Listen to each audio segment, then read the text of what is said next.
अब तो सब यही कहते हैं कि गॉड क्या लाइट है, हम तो घर में बैठ के मेडिटेशन करेंगे, ऑनेस्टी है, प्योरिटी है, तो हम क्यों जाएं कहीं पे। घर में वो माहौल नहीं है तो आपको डबल मेहनत अपने आप से करनी। अगर आपको कहा जाए कि ऐसी कोई चीज़ हो या कुछ आपका ड्रीम हो जो आप इस दुनिया के लिए करना चाहते हैं इतना कुछ करने के बाद भी, वो कौन सी चीज़ होगी? मुझे यही मेरा एक ड्रीम है अभी भी, कि मैं जो है वो हिस्सा बनूं जो ईश्वर को मैं ग्लोरीफाई कर सकूं अपने जीवन के द्वारा। हेलो फ्रेंड्स, आज हम एक ऐसी पर्सनैलिटी के साथ हैं जिनको हर कोई देखना पसंद करता है, चाहे वो कोई बच्चा हो, बूढ़ा हो, मम्मी पापा हो, कोई भी हो। और कोई सिचुएशन हो, सिलेक्शन ना हो रही हो, कोई बहुत टफ सिचुएशन आ गई और सॉल्यूशन नहीं मिल रहा और टाइम भी ज़्यादा नहीं है, कोई एडवाइस करने के लिए नहीं है, तो मोबाइल निकालो और बस 5 मिनट की उनकी वीडियो सुन ली या देख ली, जो भी, तो एक स्टेबिलिटी आ जाती है, कॉन्फिडेंस आ जाता है, दिमाग काम करने लगता है कि इस सिचुएशन को हम कैसे ओवर पावर करें, ओवरकम कैसे करें। तो वो और कोई नहीं, सिर्फ और सिर्फ हमारे साथ हमारी उषा दीदी हैं। ओम शांति। ओम शांति। आजकल कमर्शियलाइजेशन बहुत ज़्यादा हो गया, I am being very honest with you. तो सही प्रॉपर गाइडेंस मिलना भी, आजकल की यूथ यही बोलती है कि यार अब तो सब यही कहते हैं कि गॉड क्या लाइट है, हम तो घर में बैठ के मेडिटेशन करेंगे, ऑनेस्टी है, प्योरिटी है, तो हम क्यों जाएं कहीं पे। सेंटर की बात नहीं है, कहीं पे भी, कहीं मुस्लिम्स जो हैं इनफैक्ट वो दरगाह नहीं जाते, काफ़ी लोग क्रिश्चियन जो है वो चर्च नहीं जाते, काफ़ी लोग बोलते हैं कि नहीं हम कनेक्शन है हमारा। तो अब दीदी, ये बहुत अच्छी बात आपने कही, बिल्कुल सही बात है कि अगर आप किसी इंस्टीट्यूट को फॉलो करते हैं तो आपको एक गाइडेंस मिलती है, आपका एक डिसिप्लिन, एक डेली रूटीन सेट होता है। लेकिन उसके लिए भी दीदी ज़रूरी है कि आप एक अच्छे गुरु को फॉलो करें, जो जिस चीज़ की आजकल जो यूथ है उनको कमी महसूस होती है। तो क्या ये टाइम नहीं है कि हमें खुद को अपने आप से ऑनेस्ट रहना चाहिए और जो बेसिक एसेंस था गॉड, प्योरिटी, उसको फॉलो करते हुए हमें। ऐसा है, जैसे मैं अगर आपको एक एग्जांपल दूं कि एक छोटा बच्चा है, उसको हम ABCD सिखा सकते हैं घर में, फिर भी स्कूल क्यों भेजते हैं? जी चाहे कोई भी स्कूल में उसको रखे, उसकी कैपेसिटी को देखते हुए, अगर उसकी इंटेलेक्चुअल कैपेसिटी ज़्यादा है तो उस अनुसार उसको स्कूल में डालेंगे, इंटेलेक्चुअल कैपेसिटी कम है तो उस अनुसार उसको स्कूल में रखेंगे, लेकिन स्कूल में तो भेजेंगे ना। जी क्यों भेजते हैं? क्योंकि हमें मालूम है घर में उसको पढ़ाने बैठेंगे ये पढ़ेगा नहीं, क्योंकि घर में एक माहौल ही नहीं है पढ़ाई का, जी है ना। तो उसको हम कितना भी कहे तो भी उसका मन जो है लगेगा नहीं। लेकिन उसको स्कूल इसीलिए भेजते हैं ताकि वहाँ एक माहौल है, एक संग है, वैसी बातें हैं, साधन है, तो उसकी सीखने की प्रक्रिया जो है फास्ट हो जाती बिल्कुल। है। ठीक इसी तरह आप घर में भी कर सकते हो, जी आपको किसी इंस्टीट्यूशन को फॉलो करने की जरूरत नहीं है, जी जी है ना। लेकिन घर में वो माहौल नहीं है तो आपको डबल मेहनत अपने आप से करनी पड़ेगी। जी घर में वो साधन नहीं है, या अगर साधन होते हुए भी आप बैठे हैं, कोई भी मिलने आ जाता है, कोई भी आपको डिस्टर्ब कर सकता है क्योंकि आप घर में बैठे हैं। जी तो इसीलिए ये डिसिप्लिन जरूरी है कि आप सेंटर पर जाओ जहाँ पर सब लोग पढ़ाई कर रहे हैं, ज्ञान सुन रहे हैं, जी तो ज्ञान को ग्रहण करने की कैपेसिटी जी आपकी बढ़ जाती है। जी इसीलिए आपको उस इंस्टीट्यूशन में जाने की ज़रूरत है। जी वहाँ जाएंगे, एक माहौल है, एक वाइब्रेशन है, ऐसा बातें हैं, तो उसको ग्रहण करना सहज हो जाता जी जी है ना। हाँ, फिर उसके बाद जैसे अपनी क्रिएटिविटी को भी यूज़ कर सकते हैं, क्वेश्चंस आप निकाल सकते हैं, क्वेश्चन पूछ सकते हैं, उसका आंसर्स आपको मिलता है। अगर नहीं मिलता है तो खुद खोजने का प्रयास करते हैं, जी और खोजने का प्रयास करते करते आप कहीं ना कहीं अपने टाइम को उस अनुसार आप यूटिलाइज कर रहे हैं, जिससे आपको एक सेल्फ सेटिस्फेक्शन तो मिले। हाँ, स्कूल में जैसे बच्चा जाता है, ठीक है, लेकिन जैसे ही वो यूनिवर्सिटी में पहुंचता है, तो यूनिवर्सिटी में जब पीएचडी करना है उसको, तो जरूरी नहीं कि रोज जाना ही पड़े। समझा? पीएचडी कर रहा है तो वो रिसर्च कर रहा है, और रिसर्च के आधार पर वो अपनी थीसिस लिख रहा है। तो रिसर्च वो घर में बैठ के भी कर सकता है, रिसर्च वो जहाँ पर उसको साइट है वहाँ जाने की ज़रूरत, और वहाँ जा कर के भी रिसर्च कर सकता है, या रिसर्च करने के लिए किसी न किसी के अंडर, अब वो योग्य है नहीं है, लेकिन उसने उसमें फुल विश्वास रख करके उसमें चलना पड़ता है, तभी तो रिसर्च कर सकेगा। बिल्कुल बिल्कुल। लेकिन रिसर्च हो जाने के बाद उसको ज़रूरत नहीं है, फिर उसकी भी ज़रूरत नहीं है। तो स्कूल जाते जाते फिर जैसे कॉलेज में फ्रेंड्स के साथ साथ, फिर जैसे यूनिवर्सिटी में पहुंचता है, तो फिर उसको रोज जाने की ज़रूरत नहीं है। लेकिन जब रिसर्च करता है तो उस अनुसार उसको सारा अपने अंदर वो इकट्ठा करने की ज़रूरत तो है, जी जी जी। वो नॉलेज की बातें इकट्ठा करने की ज़रूरत, और उसके बाद उसको भी छोड़ सकते हैं। किसी के अंडर तो रहना ही होगा, भले मैं जानती हूँ वो योग्य है या नहीं है, जी लेकिन एक विश्वास के साथ उस फील्ड में तो है। जी जिस तरह से जिस प्रोफेसर के अंडर होकर के एक व्यक्ति पीएचडी करता है, जी तो वो प्रोफेसर कैसा भी हो, लेकिन उसको उस फील्ड की नॉलेज तो है, जी। तो उसके ऊपर विश्वास रख करके उसका सहारा तो लेना ही पड़ता है। जी जी। उसके बाद वो सहारा भी छूट जाए, कोई बात नहीं। मतलब दीदी आप ये कहना चाह रहे हैं कि वहाँ इंस्टीट्यूट जाना तो बहुत ज़रूरी है, जो है। क्योंकि आपको एक डिसिप्लिन मिलता है, आपकी ग्रोथ होती है। लेकिन किसी को आप फॉलो करें ये ज़रूरी नहीं है, सरेंडर खुद को करना ये भी नहीं नहीं, जरूरी नहीं कि सरेंडर करना ही चाहिए तभी आपको मिलेगा। नहीं, बौद्धिक रीति से सरेंडर होने की बात है वेरी नाइस। कि बुद्धि को आप समर्पित कर लो।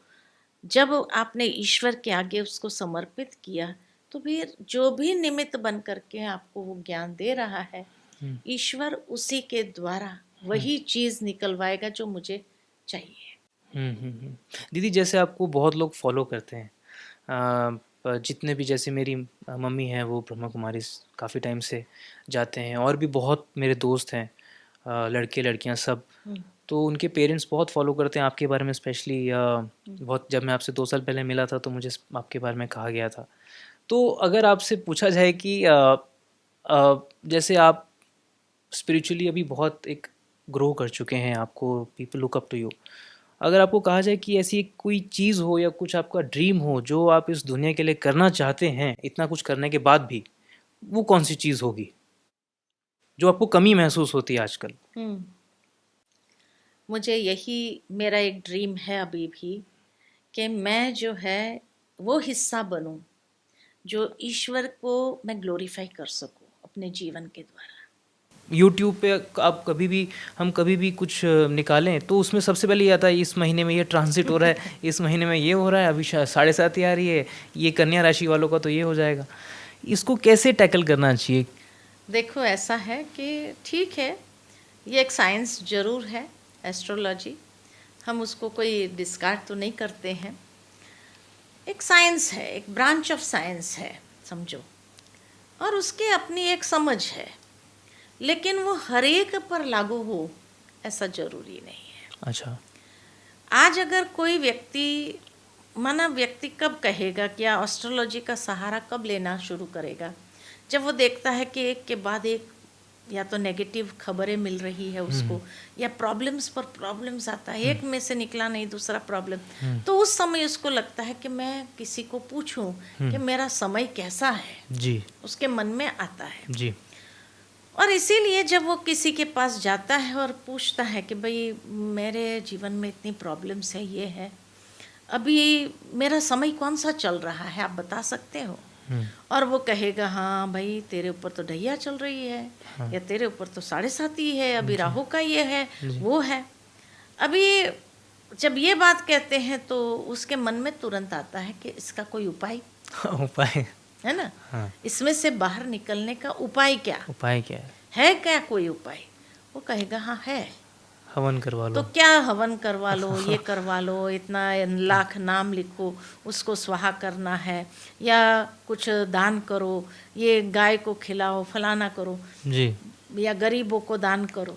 भाव उसका यही है कि जब आपके जीवन में कोई भी प्रॉब्लम्स आती है, माना आपका पुण्य क्षीण हुआ है, हम्म, अब आपको जब कहते हैं भाई 1,00,000 नाम लिखो आप भगवान का हम्म, और एक यज्ञ हवन करो, उसमें स्वाहा करना होगा। अब नेचुरल है कि 1,00,000 नाम जब आप लिखेंगे, जी उस समय आपके मन में कोई बुरे विचार तो नहीं बिल्कुल होंगे। बिल्कुल जी या आप जब दान करते हैं तब आपके मन में कोई बुरा विचार तो नहीं होता है। जी भावार्थ ये है कि आप अपने जीवन में पुण्य शुरू करो। ये पुण्य क्षीण हो गया है, इसलिए एक के बाद एक प्रॉब्लम्स आ रही है, तो आप पुण्य करना आरंभ करो। जी जी जी जी जी तो पुण्य जब करने के लिए आपको कहते हैं कि भाई 1,00,000 नाम लिखो, हवन करो, ये करो, वो करो, गरीबों का दान करो, गायों को खिलाओ, ये तो भाव यही है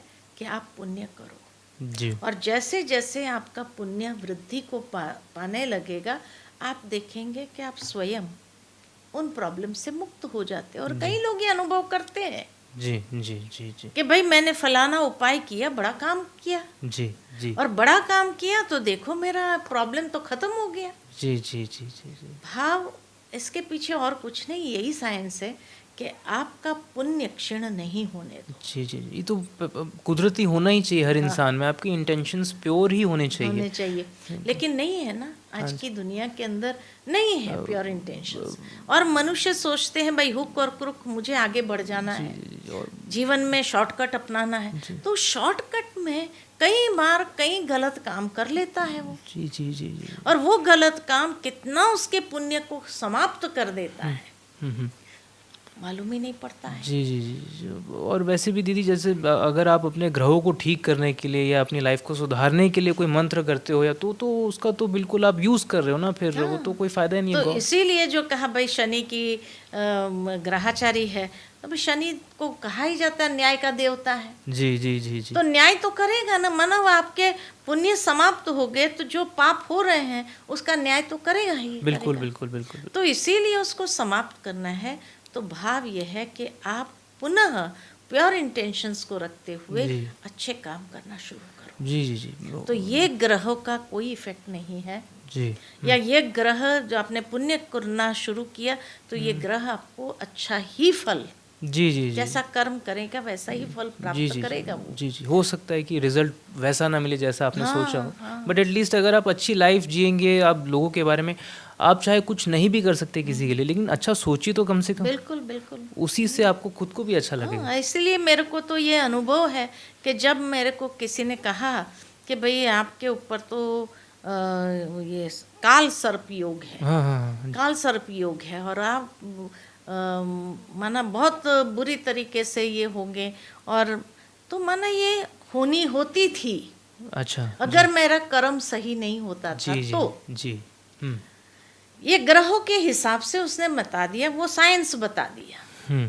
हाँ, क्योंकि ये जब ग्रह आते हैं तो नेचुरल है लोगों का अच्छे कर्म नहीं होता है, तभी ये सब चीजें आने लगती है। तो ये एक योग बन रहा था जी हाँ, लेकिन क्योंकि मैंने अच्छे कर्म किए थे जी इसलिए वो मुझे इफेक्ट नहीं कर सके। जी जी जी आए जरूर, जी जी ऐसे नहीं कि वो परीक्षा नहीं आई, जी जो योग बना था वो परीक्षा तो आई, परीक्षा लेकिन उस परीक्षा में पास हो गए, जी जी जी है ना, जी, सही रीति से उतरने हो गए, जी, एकदम आगे बढ़ना, क्योंकि वो इंटेंशंस अंदर में जी प्योर थे, जी जी इसीलिए आगे बढ़ गए और अच्छे कर्म करना छोड़ा नहीं। जी जी जी तो वो अच्छे कर्म हमको अच्छा फल ही प्रदान करेगा। जी। तो भले वो एक होनी थी कोई जन्मों की, जिस कारण से वो कर्मों का हिसाब का जब योग बना तो वो योग आया जरूर, जी जी जी लेकिन इस जन्म का अगर मेरा पुण्य नहीं होता था तो वो बहुत ज़्यादा मुझे प्रभावित करने वाले थे। जी जी जी जी मैंने जब उसके ऊपर सोचा तो मैंने वही सोचा कोई जन्मों का हिसाब होगा, और उस हिसाब के कारण जो है वो सारी परीक्षा का योग बन रहा था। जी जी जी लेकिन जो इस जन्म के अच्छे कर्म हैं वो आती भी है, लेकिन हमें खरोच तक नहीं दे जी सकती, जी जी ऐसे चली जाती। जी जी ऐसे मैंने दूसरा भी अनुभव किया दुआओं जी की शक्ति, क्योंकि मैंने महसूस किया कि जब हम कोई अच्छी बात सुनाते हैं किसी को, और किसी को प्रॉब्लम्स में वो यूज़फुल हो जाती है, तो उसके अंदर से दुआएं निकलती हैं। तो दुआओं की शक्ति क्या कर सकती है कि जैसे एक बार हम जा रहे थे गाड़ी में, और गाड़ी स्पीड में थी, 100 की स्पीड तो थी, अभी आजकल तो रोड्स अच्छे बन जी। गए तो 100 की स्पीड तो होती है। और हमारे आगे एक ट्रक था, वो ट्रक अचानक जो है बंद हो पड़ गया रास्ते के बीच में। अब हमारी गाड़ी इतनी फुल स्पीड पर थी, जो वो क्या कहते हैं एंटी ब्रेक सिस्टम जी जी जी काटने में, वो उस समय उस गाड़ी के अंदर नहीं थी। जी जी तो नेचुरल है कि वो टर्न कर नहीं सकते थे, इधर उधर ले नहीं सकते थे, और सीधी गाड़ी अंदर चली गई। अब आप मानेंगे नहीं कि ट्रक के अंदर जा कर के जो पीछे का लोहे का हिस्सा आता है, जी इतना मोटा लोहा होता है, जी वो कांच को तोड़ करके 1 फुट, अरे 1 इंच जी पर आके रुक जाता है। हम्म सारा कांच तो मेरे उस पर था, जो विंड स्क्रीन पूरा आगे का, वो पूरा ही आ गया। मैं वही सोचती रही कि 1 इंच खाली रह गया ये, जी जी जी अगर 1 इंच और ज्यादा जाता जी, था तो ऑन द स्पॉट डेथ होनी थी, है ना। हम्म लेकिन सारा विंड स्क्रीन टूट जाने के बाद एक खरोच तक नहीं आई, गाड़ी पूरी खत्म हो गई, स्क्रैप में डाल देनी पड़ी। उसमें से बाहर निकलने के बाद जब खड़े थे, तो जो भी आता था, इसमें तो कोई बचा नहीं होगा, हाँ, बिल्कुल, पूरा अंदर चला गया है, हम्म पता नहीं क्या हाल हुआ, कहाँ लेके गए उसको पूछने। मैंने कहा हम ही हैं, हाँ हम ही बाहर निकले हैं उसमें से, कुछ नहीं हुआ आपको, कुछ नहीं हुआ। मना ये आश्चर्य होता था। जी तब मैं सोचने पर मजबूर हो गई कि दुआओं की शक्ति क्या कर सकती जी जी है, एक खरोच तक आने नहीं देती बिल्कुल है। बिल्कुल और ऐसा मेरे लाइफ में 3 एक्सीडेंट्स हुए, अच्छा लेकिन तीनों एक्सीडेंट में एक खरोच तक नहीं आई, एक स्क्रैच तक नहीं हुआ, है ना। एक बार हैदराबाद में थी मैं, वहाँ पर हम करीमनगर गए थे, वहाँ से आ रहे थे, वो ड्राइवर बहुत फास्ट चला रहा था, उसको बार बार हम कह रहे थे तुम स्लो चलाओ। जी और कौन सी गाड़ी थी, ओमनी थी, जी मारुति की ओमनी, जी जिसको डब्बा कहते हैं जी लोग। जी जी बिल्कुल और हम 6 जने बैठे थे, जी है ना। अब 6 जने थे, इतनी फास्ट वो गाड़ी चला रहा था, बार बार हम लोग सभी उसको मना करें, लेकिन लास्ट एक टर्न आया, वो टर्न में वो ठीक से काट नहीं पाया। अच्छा और जो गाड़ी रोल होकर के 1 2 3 4 और खड्डे में जाकर गिरी, ओह 4 बार तो रोल हुई, पूरा कांच चारों तरफ के टूट गए, सारी गाड़ी तो एकदम स्मैश हो गई। और उसमें हम 6 लोग निकले, लेकिन खाली जो आगे बहन बैठी थी उसको खाली यहाँ चश्मा पहना था, यहाँ चश्मा थोड़ा घुस गया, बाकी हम किसी को भी एक खरोच तक नहीं आई। तो ये महसूस किया कि दुआओं की शक्ति क्या नहीं कर सकती बिल्कुल है, बिल्कुल बिल्कुल बिल्कुल है ना। बिल्कुल तो ये कई बार अनुभव है बिल्कुल कि होनी होती है। हम उसको ड्रामा कहते कि ड्रामा फिक्स है, जी परंतु दुनिया में भी उसी ड्रामा शब्द को होनी कही गई है। होनी को टाले नहीं टले। जब ये कहते होनी को टाले नहीं टले, जी जी जी माना वो फिक्स है ना। जी जी जी और किसने फिक्स किया है? मैंने ही अपने कोई पिछले कर्मों से उसको फिक्स किया है, तो वो तो आएगी ही।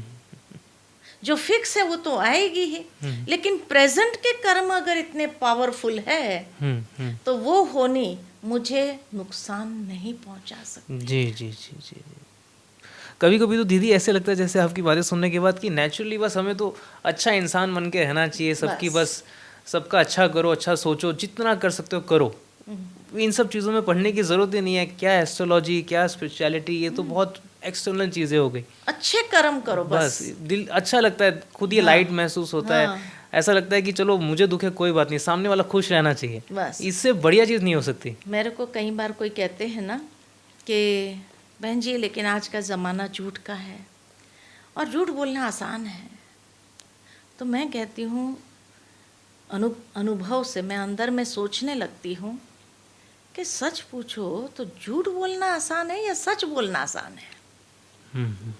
मेरा अनुभव ये कहता है कि सच बोलना आसान है, क्योंकि झूठ बोलने वाला एक बार झूठ बोलता है, बिल्कुल, लेकिन उसको हर बार याद रखना पड़ता है, पिछली बार मैंने ये कहा था। बिल्कुल बिल्कुल आज मैं अपनी बात को ही काटूं नहीं, बिल्कुल बिल्कुल उसको याद रखना पड़ता है। टेंशन कितना होता है, अब क्या कहूँ, अब उसको क्या कहूँ। तो जितनी बार वो व्यक्ति सामने आता है उतनी बार उसको सफाई देने के लिए हर बार जो झूठ बोलना पड़ता है और हर बार का झूठ उसको याद रखना पड़ता है। तो ये कितना कॉम्प्लिकेटेड है, आसान कहाँ है। बिल्कुल बिल्कुल बिल्कुल बिल्कुल। तो सच बोलना कभी टेंशन क्रिएट नहीं कर सकता है। सच बोलना इतना आसान है अगर, हाँ, लेकिन सच बोलने से कई प्रॉब्लम खड़ी हो जाती है। अरे झूठ बोलने बाद में जैसे ही आपकी ही कोई बात आपकी बात को काटेगी, उस समय वो प्रॉब्लम की जो इंटेंसिटी है वो कितनी बड़ी होगी, रिश्ते खराब होंगे, उसके बाद जो प्रॉब्लम्स होंगी वो कितनी बड़ी होंगी। तो ये सच बोल करके अगर छोटी सी प्रॉब्लम होती भी है उसको आप ठीक कर लो, मैनेज कर लो, तो उस समय मैनेज हो भी जाएगी। बिल्कुल बिल्कुल। उससे क्यों डरते हैं? बिल्कुल। अगर उससे डर करके, उस छोटी सी प्रॉब्लम को डर करके, झूठ बोल करके हर बार झूठ बोलना, और उसके बाद जिस दिन पकड़े गए वो झूठ हमारा प्रत्यक्ष हो गया, बिल्कुल, तो उसके बाद तो किसी का विश्वास ही नहीं रहेगा, रिस्पेक्ट ही खत्म हो जाती है। पहले तो चलो सिर्फ रिलेशन खत्म होता, लेकिन अब तो रिस्पेक्ट ही खत्म हो जाता है। तो मैं तो कई बार सोचती हूँ झूठ बोलना आसान नहीं है, सच बोलना आसान है। बिल्कुल बिल्कुल बिल्कुल। अच्छा, बहुत अच्छा लगा दीदी आपसे सारी बातें करके, बहुत कुछ सीखने को मिला। पर्सनली मुझे 2-3 आपके और भी बहुत सारी बातें करनी थी, पर आपके पास अभी वक्त भी नहीं है। तो अगर किस्मत में हो तो ज़रूर वापस से आपसे मुलाकात होगी। बट आई होप कि जो भी आपने कहा वो सब लोगों को, जो भी देख रहे हैं, उनको हमेशा जैसे आप इंस्पायर करते आए हैं और उनको इंस्पिरेशन मिले, जो उनके डाउट्स हैं वो क्लियर हों। और जो सबसे इम्पॉर्टेंट आपने बात बताई थी कि it is not important to follow somebody, आपको खुद अपने आप के साथ सच्चा रहना है, अपनी पर्सनल ग्रोथ करनी है, और आपको सिर्फ एक ही को फॉलो करना है। अगर किसी को करना तो वो है God, and for that you have to be pure. तो थैंक यू सो मच दीदी। ओम शांति। तो आज का हमारा सेशन था उषा दीदी के साथ। आई होप आपको बहुत चीज़ें समझ में आई होंगी, कुछ चीज़ें सीखने को मिली होंगी, और आगे हम वापस से मिलेंगे। Thank you.